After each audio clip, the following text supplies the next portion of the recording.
ଆଜି ହେଉଛି ରବିବାରର ସନ୍ଧ୍ୟା। ତ ମନେ ପଡ଼ିଲା ଘରେ ମୁଢ଼ି ଠାରୁ ଆରମ୍ଭ କରି ଚିନି ଚା ପର୍ଯ୍ୟନ୍ତ କିଛି ନାହିଁ। ଆଉ ଆମେ ହେଉଛି ଖାଣ୍ଟି ଜଳେଶ୍ୱରିଆ ନା, ମୁଢ଼ି ନହେଲେ ହେବ ନାହିଁ। ଆଉ ଚା ଟିକେ ପିଇଲେ ମଜା ଆସିଯିବ। ତ ସାଙ୍ଗରେ ଧରିଲି ବର୍ଷାକୁ ଆଉ ଚାଲିଲି ମାର୍କେଟକୁ ପହଞ୍ଚିଲା ବେଳକୁ ଦେଖିଲି ମାର୍କେଟରେ ଆଜି ବହୁତ ଭିଡ଼, କାରଣ ପୂଜା ପାଖେଇ ଆସିଲାଣି ନା, ସେଥିପାଇଁ ମାର୍କେଟରେ ଭିଡ଼। ତ ଭାଇନାଙ୍କ ଦୋକାନରେ ମଧ୍ୟ ଭିଡ଼। ତ ସେଠି ଆମକୁ ଠିଆ ପାଇଁ ଜମା ଭଲ ଲାଗିଲା ନାହିଁ। ଆମେ ଟିକେ ଭାବିଲେ କି ସାମ୍ନା ପଟୁ ଟିକେ ବୁଲି ଆସିବା। ଆଜି ମାର୍କେଟରେ ପ୍ରବଳ ଭିଡ଼ ହୋଇଥିଲା। ତ ଦେଖନ୍ତୁ ଏଇ ଆମେ ମାର୍କେଟ ଆଡ଼କୁ ଟିକେ ଯାଉଛେ। ଇଏ ହେଉଛି ବାରଭାଜିର ଦୋକାନ। ୟାକୁ ଦେଖି ମନ ହେଉଥିଲା ଏପଟେ ଖାଇବି, ହେଲେ ମୋ ଦେହ ଭଲ ନଥିଲା ବୋଲି ମୁଁ ଖାଇପାରିଲି ନାହିଁ। ଇଏ ହେଉଛି ମଙ୍ଗଳା ମା'ଙ୍କ ମନ୍ଦିର। ଆପଣମାନେ ତ ନିହାତି ଏଠାକୁ ଆସିଥିବେ। ତ ମଙ୍ଗଳା ମା'ଙ୍କ ଦର୍ଶନ ଟିକେ ରାସ୍ତା ପଟୁ ମୁଣ୍ଡିଆ ମାରିଦେଲି।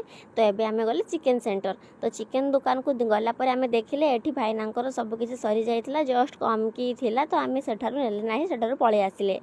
ତ ଫେରିଲା ବେଳକୁ ଆମେ ଆମର ଦୋକାନକୁ ଗଲେ। ସେଠି ଯାହା ସବୁ ଆମକୁ ଗ୍ରୋସରୀ ନେବାର ଥିଲା ଆମେ ସବୁ ନେଲେ। ଇଏ ଦେଖିପାରୁଥିବେ, ଇଏ ହେଉଛି ରସୁଣ, ଇଏ ହେଉଛି ଅଦା। ଆପଣମାନେ ତ କେବେ ରସୁଣ ଅଦା ଦେଖିନଥିବେ। ତ ଫାଇନାଲି ଆମର ଏଠି ସବୁ ସଉଦା ସରିଲା, ଆଉ ଆମେ ଚାଲିଲେ ଘରକୁ।